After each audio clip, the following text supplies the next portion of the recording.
안녕하세요. 정보가 세상을 바꾼다의 인포뱅크입니다. 이번에 전해드릴 내용은 현대차 차량용 반도체 부족 눈앞, 정부 주도로 협의체 발족, 삼성, DB하이텍 참여에 대해서 한번 알아보겠습니다.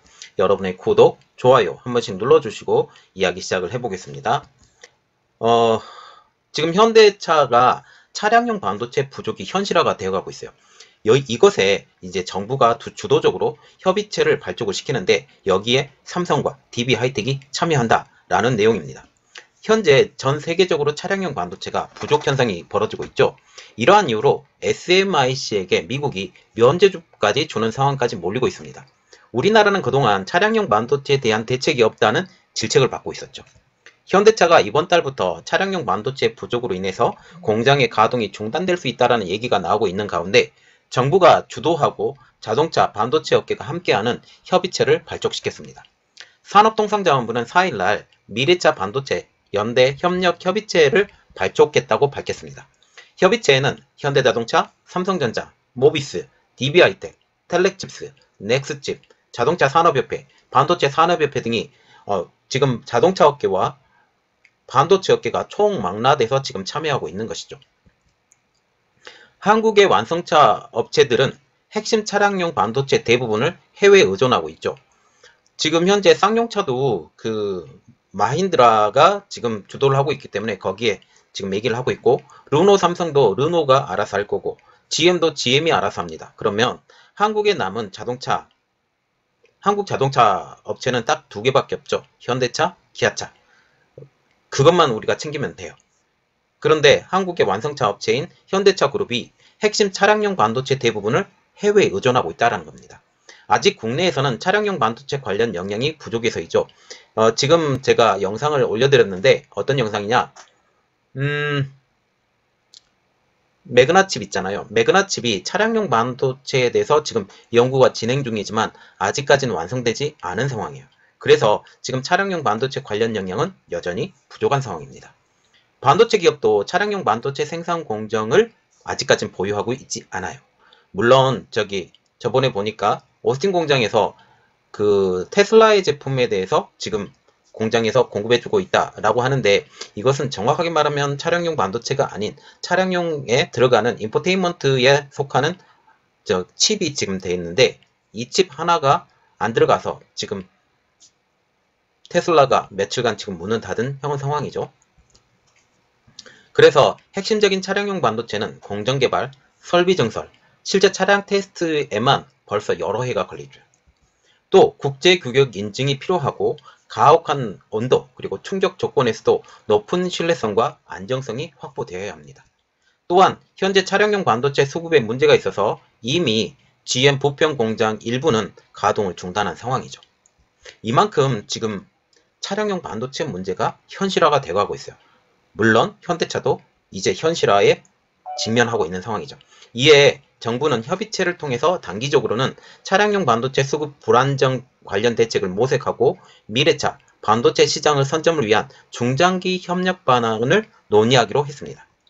정부는 단기 조치와 장기 조치로 나누어서 자동차 업계를 지원하고 있다고 지금 얘기를 하고 있는데, 단기 조치로는 차량용 반도체에 대한 수입 절차 간소화, 그리고 두 번째로 차량용 반도체 성능평가 긴급 지원, 이 두 가지의 단기 조치를 하고, 중장기 조치로는 기술 개발과 성능 인증에 대한 지원을 강화를 하고 인프라를 구축한다고 합니다. 이를 통해서 국내 차량용 반도체 공급망 경쟁력 향상을 시킨다는 게 중장기 목표라고 합니다.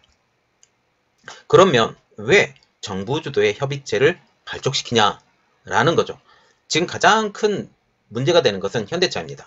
현대차의 차량용 반도체가 부족한 현상인데, 그러면 이 차량용 반도체 이야기가 들어가기 전에 차량용 반도체가 무엇이냐, 어떤 조건을 갖고 있느냐, 이러한 조건 때문에 지금 차량용 반도체가 어렵다라는 내용을 가지고 조금 이야기를 해드리겠는데, 지금 차량용 반도체와 일반 가정용 반도체, 우리가 보고 있는 D램이나 낸드 플래시, 이러한 것들을 생각을 하시면 돼요. 이렇게 생각을 하면 되는데, 한번 비교를 해드리겠습니다. 조건은 차량용 반도체와 같은 경우는 수명 자체가 15년 이상이 가야 돼요. 차가 한번 딱 만들어지고 보통 외국 같은 경우는 10년 이상을 끌고 다니거든요. 그래서 필요 수명이 15년 이상이 기본적으로 돼야 된다. 그리고 온도 조건을 보면요, 추운 지방에서도 운전을 할 수 있어야 돼요. 그리고 굉장히 더운 지방에서도 운전을 해야 되는데 특히 그 차량 내부의 온도가 굉장히 높이 올라가죠. 이렇기 때문에 온도 조건이 마이너스 40도에서 155도까지 견뎌야 돼요. 그런데 가정용 반도체와 같은 경우는 가정 내에 있잖아요. 가정 내에 있기 때문에 0도씨에서 40도씨까지만 견디면 됩니다. 그리고 습도 조건을 보겠습니다. 습도 조건은 비가 오는 날이나 눈이 오는 날이 굉장히 많죠. 이렇기 때문에 습도가 0에서 100%까지. 그리고 허용 불량률도 이것은 비슷합니다. 불량률 자체는 어쨌든 물건이 나오기만 하면 되고, 그리고 재고 보유 기간이 30년 이상이 돼야 돼요. 지금 보시면 계속 업그레이드 돼서 차량이 만들어지지만 똑같은 차량이 만들어질 수 있잖아요. 안에 들어가는 부품은 비슷비슷합니다. 그래서 보통 재고 보유 기간을 30년 이상, 그래서 30년 동안 견딜 수 있는 이러한 것들. 그래서 지금 가정용 반도체와 같은 경우는 1년에서 3년만 재고를 보유하게 됩니다. 그래서 한번 차량용 반도체를 만들었을 때 이 차량용 반도체의 설계도가 바뀌지 않아야 돼요. 바뀌지 않을 만큼 계속적으로 지속적으로 만들어져야 되는데, 이렇기 때문에 정말 좋게 이렇게 만들어야 된다는 거죠. 지금 최근 출시되고 있는 자동차는 안전과 편의를 위한 장치들이 다양하게 사용되고 있기 때문에 한 대당 평균 200개에서 400개 가량의 반도체가 필요합니다. 이렇듯 자동차에 장착되어 여러 전자기기들을 제어하기 위해서 사용되는 반도체가 차량용 반도체라고 불리고 있고요. 차량용 반도체는 자동차의 센서, 엔진, 제어장치, 구동장치와 같은 핵심 부품에 주로 사용되고 있기 때문에 보통 컴퓨터나 스마트폰 등에 쓰이는 가정용 반도체보다 훨씬 높은 수준의 안정성이 필요해요. 사람의 목숨을 다루기 때문에. 그리고 내구성도 많아야 돼요. 왜냐하면 오래 쓰기 때문에. 여기에 자동차의 뜨거운 엔진의 열과 속도 등을 고려하면 이러한 조건들을 견뎌내야 되고, 무엇보다 사람의 안전을 좌우되기 때문에 차량용 반도체는 고품질의 반도체가 요구돼야 돼요. 그럼에도 불구하고 낮은 단계의 공정이 필요하죠. 그 고품질 공정이 필요하지 않습니다. 무조건 만들어내기만 하면 돼요. 100나노급, 한 200나노급, 36나노급 이상 이런 데서만 그냥 단순히 만들어져야 되고, 크기에는 그렇게 크게 구애를 받지 않습니다. 차량 자체가 워낙 크고 그쪽에 들어가기만 하면 되기 때문에 그런데 이번에 4차 산업혁명이 들어가잖아요. 그러면서 지금 이 차량용 반도체는 약간 변화되고 있어요. 그러면 차량에 쓰이는 주요 반도체가 뭐가 있느냐? 몇 가지만 보고, 지금 왜 현대차를 이렇게 중심으로 해서 이렇게 차량용 반도체 했냐? 차량용 반도체 차량용 반도체 정부 주도로 협의체를 발족을 했냐? 그 내용에 대해서 조금 더 알아볼게요. 그러면 차량에 주요 쓰이는 반도체는 첫 번째로 안전을 위해서 쓰이는 반도체가 있어요. 안전을 위해서 쓰이는 반도체인데, 첫 번째로 초음파 센서 반도체. 초음파 센서 반도체와 같은 경우는 초음파를 쏴요. 그래서 차량의 거리를 재서 주차할 때 제일 많이 쓰거든요. 네, 이런 차량용 초음파 센서 반도체. 두 번째로 ABS라고 안티록 브레이크 시스템이라고 하는데요. 첫 번째로 안티록 브레이크 시스템에 들어가는 반도체는 ECU라고 Electric Control Unit라고 해서 전자 제어 장치가 들어갑니다. 그리고 HCU라고 해서 Hydraulic Control Unit라고 해서 유압 조절 장치가 들어가요. 이게 왜 들어가냐면 브레이크를 밟잖아요. 브레이크를 밟은데 이 브레이크를 밟을 때 들어가는 것이 브레이크 오일이 들어가면서 브레이크를 작동을 시키잖아요. 브레이크 오일이 이 브레이크를 작동을 시키는데, 브레이크 오일이 한꺼번에 쭉 들어가는 게 아니라 들어갔다 나갔다 하면서 여러 번 제어를 시켜주는 거예요. 그래서 유압 조절 장치가 필요합니다. 그리고 휠 센서, 바퀴의 속도를 감지하고요. 그리고 PTS라고 페달 트래블 스위치라고 해서 브레이크를 밟은 상태를 감지합니다. 쭉 밟았느냐, 아니면 떼었다 붙였다 했느냐. 쭉 밟을 때 ABS가 작동하기 때문에, 꾹 밟았을 때 ABS가 작동하기 때문에 이 브레이크를 밟은 상태를 감지를 해야 돼요. 그래서 지금 ABS, 안티-록 브레이크 시스템에 대해서 지금 그림이 좋은 게 있어서 지금 보여드립니다. 그래서 지금 여기 보시면 ECU, HCU 이런 것들이 돼 있죠.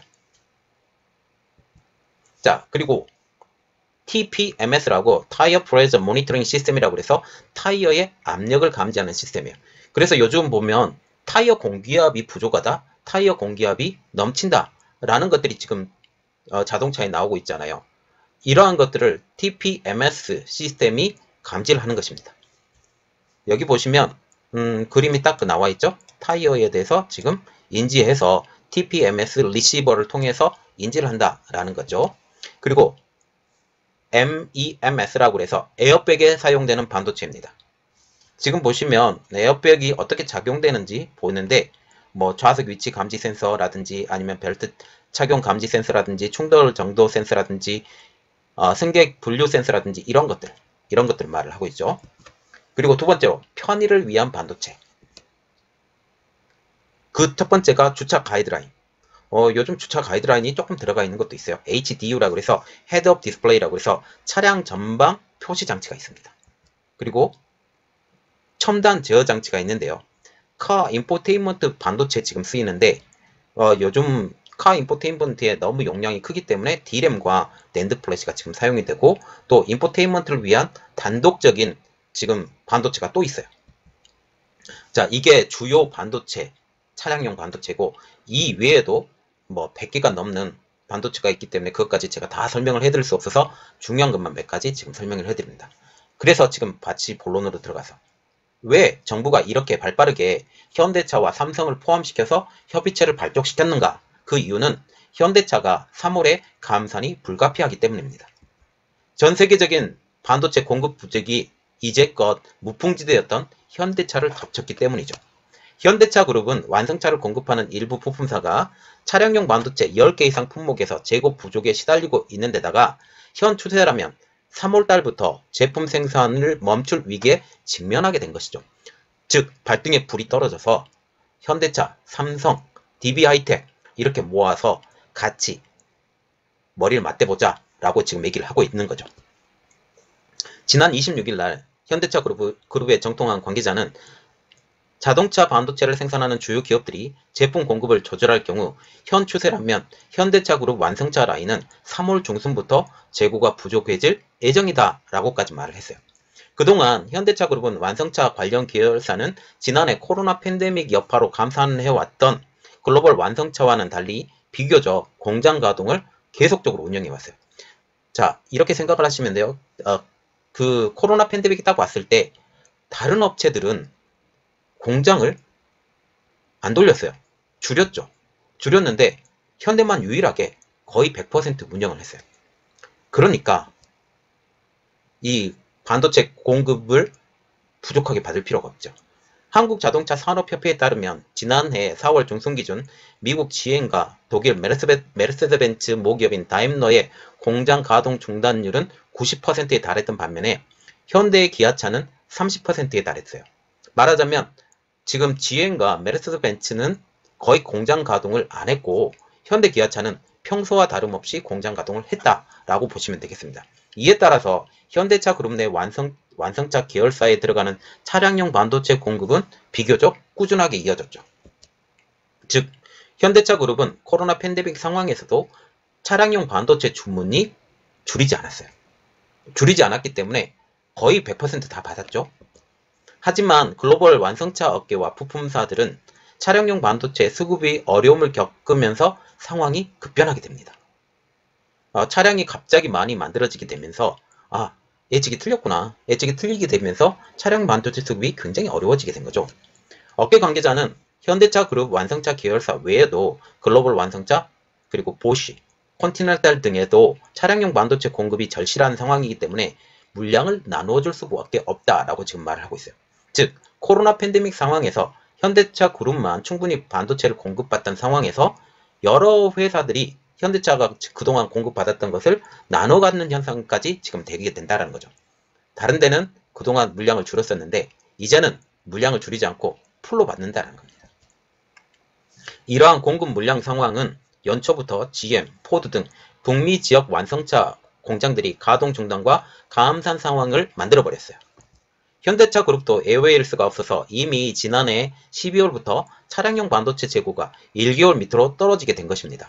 완성차 업계는 통상 가격과 습기에 민감한 제품 특성상 반도체 재고 물량을 1개월가량 보유하고 있어요. 이 경계라인이 무너진 것입니다. 실제로 현대 기아차는 반도체 부족으로 완성차 생산 계획을 기존 5개월 단위에서 일주일 단위로 완전히 타이트하게 조정을 했죠. 현대차 그룹으로서는 지금 사면 초과의 상황에 빠지게 된 것입니다. 지금 자동차 한 대당 들어가는 부품 개수는 2만 개에서 3만 개. 여기서 한 개만 부족해도 생산이 어려운 게 완성차 업계의 특성이에요. 그래서 반도체 하나가 부족하다, 그리고 반도체 한두 개가 부족하다, 그래도 차량이 만들어지지 않아요. 지금 현대차 그룹은 완성차 계열 일부가 10개 이상의 품목이 반도체 수급에 어려움을 겪고 있습니다. 이러한 상황에서 정부가 주도하는 협의체에 들어가는 것은 현대차 그룹 입장으로서는 선택의 여지가 없게 된 것이죠. 자, 그래서 지금 현대차, 그리고 DB하이텍, 삼성전자 이렇게 다 주도해서 모여서 지금 협의체를 만드는데, 협의체의 주요 회사들이 현대자동차, 삼성전자, 모비스, DB하이텍, 셀레칩스, 넥스트칩, 이러한 업체들이 만들어지기 때문에 지금 현대차를 중심으로 삼성과 DB하이텍이 붙었어요. 한국의 중요 8인치 라인을 갖고 있던 회사들을 다 붙은 거죠. 이렇게 되면 이 순간부터 이제는 바뀌게 되는 거죠. 한국이 자동차 반도체를 만드는 회사들이 이제 나온다 라고 보시면 되겠습니다. 그래서 이것을 통해서 한국 자동차 반도체가 성장하고 세계적인 반도체 자동차 업체가 나왔으면 좋겠습니다. 이번 내용은 여기까지였고요. 제 내용이 여러분들에게 도움이 되셨다 라고 생각을 하시면 구독과 좋아요, 알람 설정까지 부탁드리겠습니다. 감사합니다.